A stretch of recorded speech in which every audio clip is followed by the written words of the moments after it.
Bismillah walhamdulillah wassalatu wassalamu ala rasulillah. The month of Ramadan is the month where everyone wants to do good and everyone wants to have some change and everyone wants to do great things.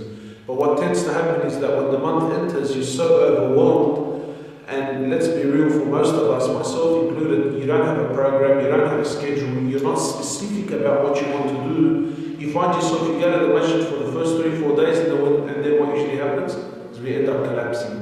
So my brothers and sisters, slow and steady wins the race. Okay, we've been far from Allah all year round. Of course we want to make the most of this month, but we want to be smart. So be specific, right?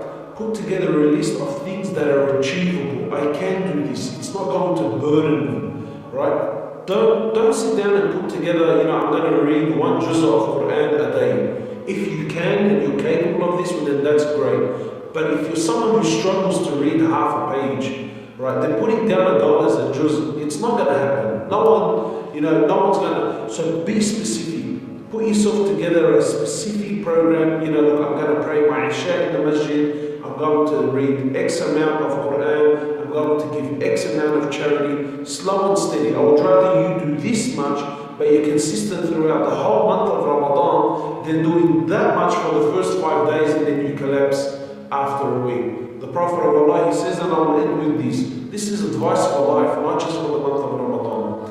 Allah Azza wa Jal loves the action that is small and consistent more than the action that is large but a one-off.